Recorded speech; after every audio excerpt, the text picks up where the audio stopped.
All right, I think I just found the first spot for the video. What time is it now? So it's 11:35 a.m. So here is the Acropolis. Let me show you. So the Acropolis is here. I was kind of concerned that the sun will be behind the Acropolis, which would burn the video, but the sun actually is here because yeah, it's almost midday. Okay, so that means that if I put my board here, I'll have a nice view on the Acropolis and I can just record. And the most important part, since it's 11 a.m. 35, so there isn't that much tourists here, because if you would come here, let's say at 5, 6 p.m, 7 p.m, it's literally packed. This place here is packed, and the reason why is because the sun will set here, therefore there is that beautiful orange light of the sun coming on the Acropolis right there, and the view is so inspiring. I would have loved to record here during the afternoon, end of the afternoon, but it's literally packed by people.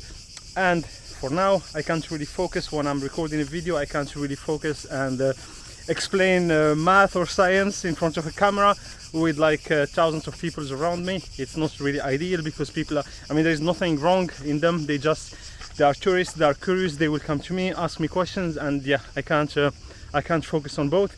So I gotta do it in the morning because this is a quite a steep climb, I would say. So people don't really come here during the morning, and especially not at midday like right now because it's so hot. But yeah, I guess this was my first spot, but let me show you the second one. Alright, let me show you the next view, but it's not really on the Acropolis, it's on the Mediterranean Sea. This one. So here actually the sun sets on this side, so this is a nice view on the Mediterranean Sea, but it's not really my favorite and it's not really the one I'm looking for. So let's go to the top and I'll show you more. Let's see what we have here. Let's go on the Mediterranean seaside. Yeah, maybe, yeah, this is not bad. It's a view, yeah. No, I'm not really a fan, to be honest. Yeah, I think no, that's not what I'm looking for. Let's go back.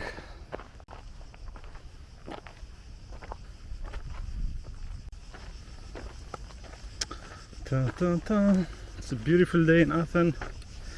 Actually, it's not that hot, it's only 33 degrees C, or it was like 39. It's a beautiful day in Athens.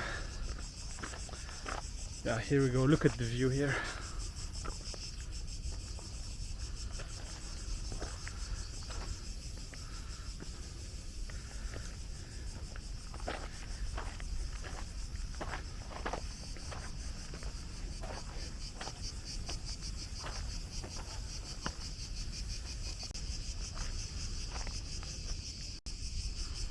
Here's the view.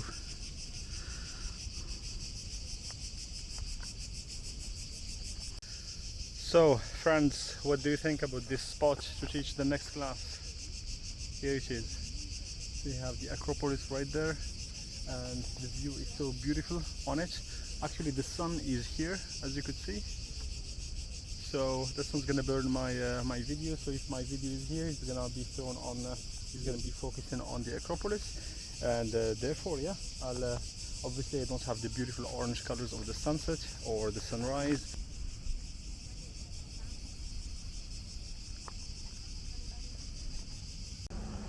Here is another view. This one looks on this mountain. The Acropolis is slightly on this side, and I find this view, I would say, not bad, because there is like a bit of nature here. There are, like, you see, there's some big parks there, even though obviously there are too many buildings. But yeah, I find this view not bad.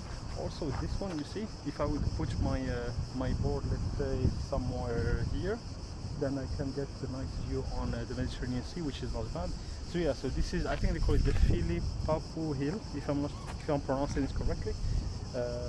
But yeah, it's a beautiful. There is this monument here, and to be honest, it's one of my favorite views you could get on the city. There is also that hill right there, which is behind the Acropolis.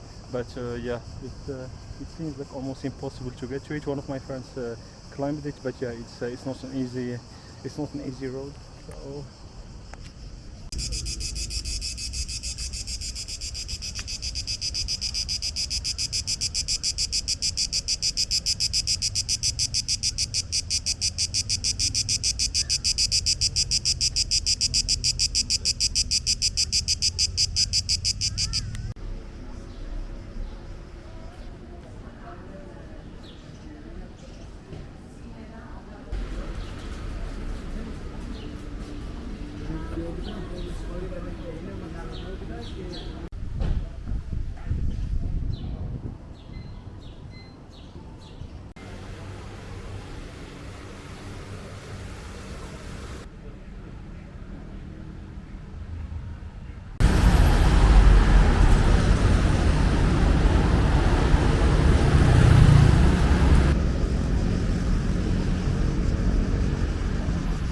So I got a bit lost in Athens.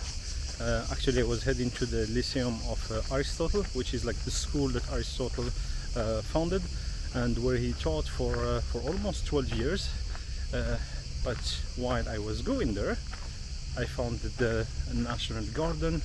There is also the Botanical National Museum, and it's a beautiful garden. Like there are trees everywhere, and it's so peaceful. Like I could see many couples laying down, just relaxing under the trees. It's kinda unexpected for Athens, because when you look at the other most of the other spots, the touristic spots of Athens, they are chaotic, a lot of tourists, etc. But this one is green, peaceful. I feel like I'm in another city, to be honest.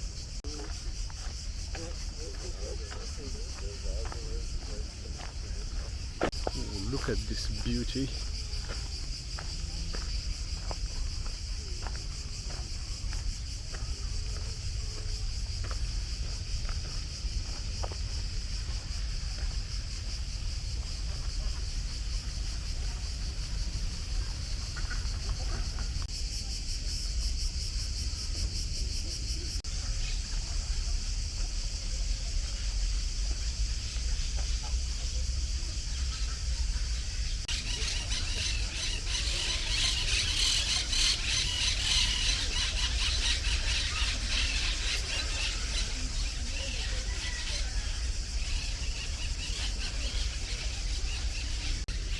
Let me show you something.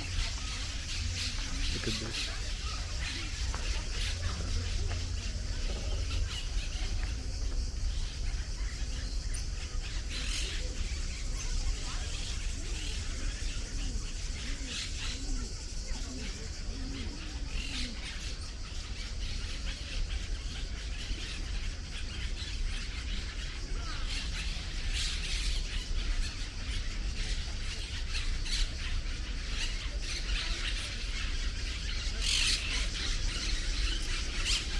They are everywhere. The birds are building their nests. Beautiful and peaceful. It's around. So let's continue exploring, searching for our perfect spot to teach the next class. The next class from Athens, from Greece, about obviously mathematics, at least mathematics, maybe something else, but we'll see. So let me show you how we start a meal in Greece, in Athens. Here it is, your Greek bread. He said it's from Cyprus. This is like a butter, but he said it's not really a butter. I guess there is some olive in it, and obviously the tzatziki sauce. And the place is called Oikaio, and it has the nicest people of Athens. So from what I understood is that these excavations, like they were made like, I don't know, maybe less than 50 years ago. So think of this like was a normal residential area, and yeah, they started digging for this stuff, and they found the remains of the school of Aristotle, which is so impressive. So let's try to get closer to it.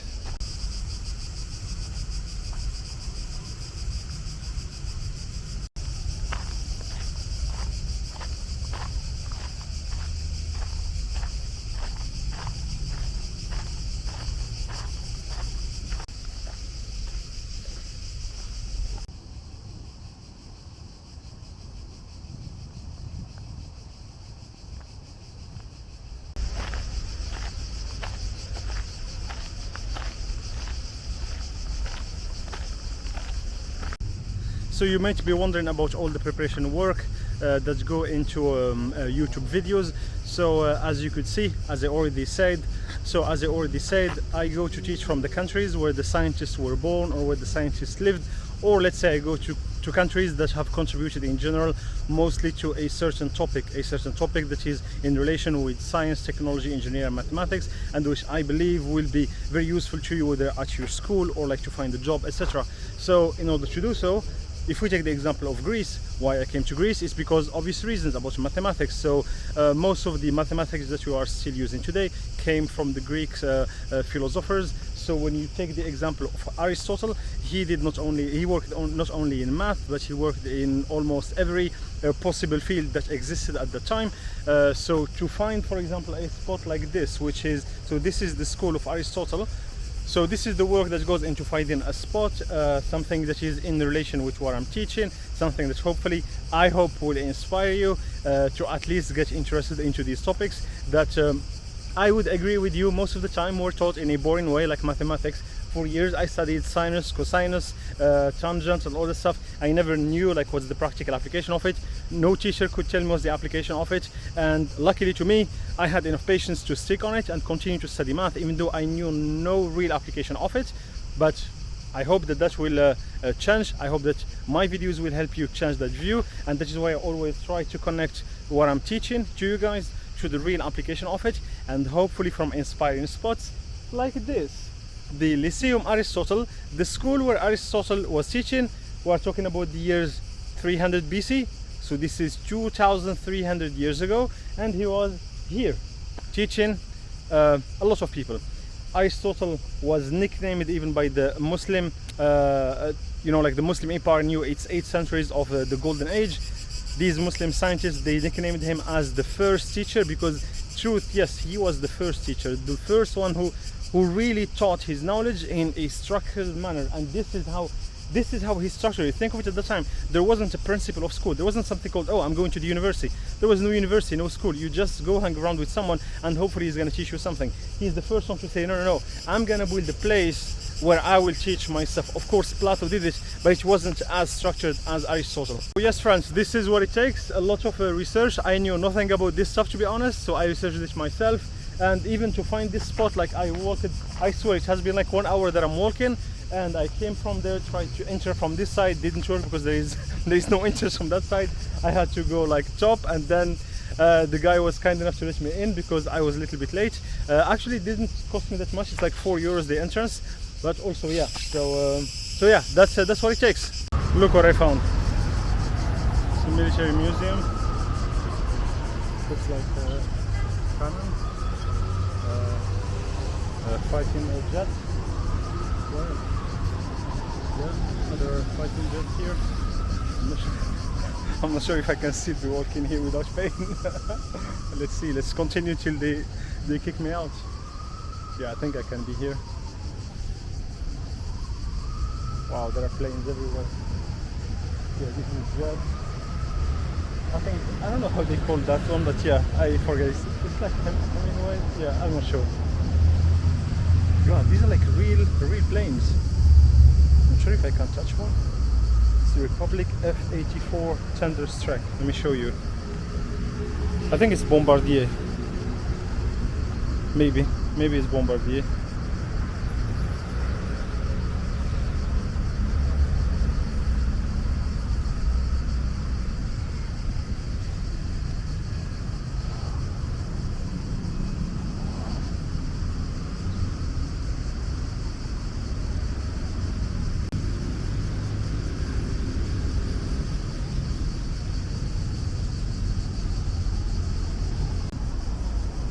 North American T6G Texan.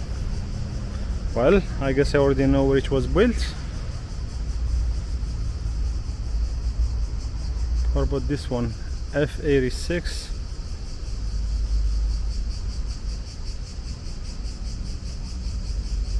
Yep.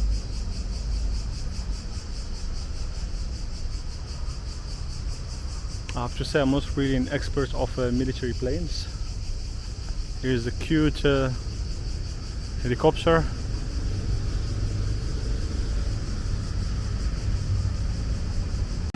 Alright, I guess this one I know how it works. You gotta sit here and you have two steer wheels. The first one will probably rotate the whole thing, and the second one will fire simply.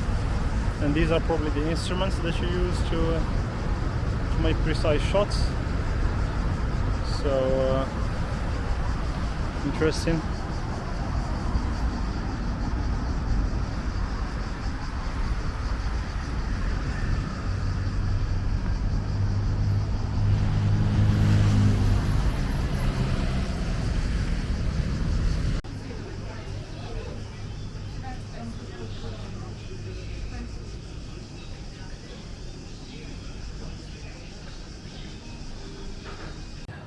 Alright guys, I couldn't resist.